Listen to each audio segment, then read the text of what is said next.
ఏంటి బావా మాట్లాడట్లేదు? సారీ, నా వల్ల అనవసరంగా అమ్మతో మాటలు పడ్డా. పర్వాలేదు స్వప్న, ఏదైనా నీకోసమే కదా. నువ్వు అలాగే అంటావు. నువ్వెంత బాధపడ్డావు అని రాత్రంతా నిద్ర పట్టలేదు తెలుసా? ఈ అవమానాలు ఇంకెంతో కాలం ఉండవులే. అంటే దుబాయ్లో జాబ్ దొరికింది, ఆ విషయం చెప్దామని నేను ఇక్కడ రమ్మన్నాను. నిజంగా ఎంత మంచి వార్త చెప్పావు బావా. కానీ నువ్వు లేకుండా ఒంటరిగా ఎలా ఉండగలను బావా? చూడు, నేను వెళ్ళేది శాశ్వతంగా దూరం అవటానికి కాదు, లైఫ్లో సెటిల్ అయ్యి నిన్ను తీసుకెళ్ళటానికి. బావా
స్వప్న,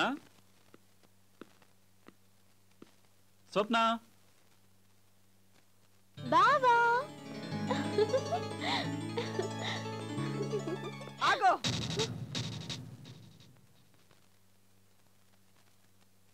ఏరా మళ్ళీ ఎందుకు వచ్చావరా ఇక్కడికి? నీకు మాటల్లో చెప్తే అర్థం కాదా? నాకు అర్థం కాదు ఒకటే, నన్ను చూస్తేనే ఎంత భయపడిపోతున్నావు? నీ కూతురు నిన్ను వదిలి నాతో వచ్చేస్తుందని భయమా? ఇది నా కూతుర్రా, నా పెంపకంలో పెరిగింది. నా మాటంటే దానికి లక్ష్మణ రేఖ, అర్థమైందా?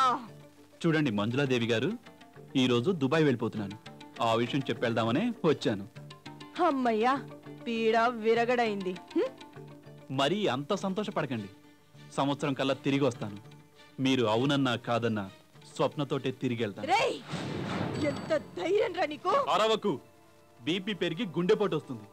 మళ్ళీ వస్తా, నీ కూతుర్ని తీసుకెళ్తా.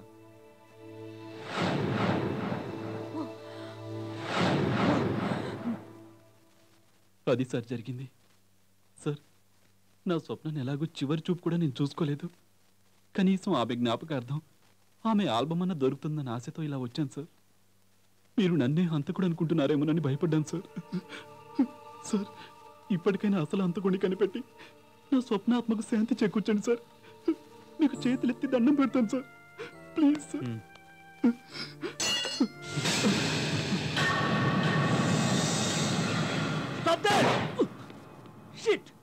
హంతకుడు తప్పించుకున్నాడు. ఇప్పటిదాకా మన మాటలన్నీ ఎవరో రహస్యంగా వింటున్నారన్నమాట. ఓకే, ఆ విషయాలన్నీ నేను చూసుకుంటాను. స్వప్న భర్తని కలిశాను. నువ్వు అనుకుంటున్నట్టు అతడేం దుర్మార్గుడు కాదు. స్వప్నాన్ని ఎంతగా ప్రేమించాడో తెలిస్తే నిజంగా బాధ కలుగుతుంది. Really he's a true lover. అలా అని అతను చెప్పాడా? కాదు, నేనే అంటున్నాను. దొంగలెవరో హంతకులెవరో ఈ పోలీస్ కళకి బాగా తెలుసు. అతని ప్రవర్తన నీకు అనుమానం కలిగించొచ్చు, కానీ అతని ప్రేమ ఎలాంటిదంటే, నిన్న రాత్రి తన భార్య ఫోటోలైనా దొరుకుతాయేమో నన్న ఆశతో తన ఇంటికొచ్చాడు. మేం మాట్లాడుతుంటే ఒక వ్యక్తి మా మాటలు వింటున్నాడు. నేను పట్టుకోబోయేలోపు అతను తప్పించుకున్నాడు. దీన్ని బట్టి నేను మోహన్ నిర్దోషం చెప్పగలను. మరి ఇప్పుడు అతను ఎక్కడున్నాడు? ఈ పాటికి దుబాయ్ వెళ్ళిపోయి ఉంటాడు. ఓ గాడ్, వర్షం వచ్చేలా ఉంది. మరి నేను బయలుదేరుతాను. నేను అటే వెళ్తున్నాను. రండి, డ్రాప్ చేస్తాను.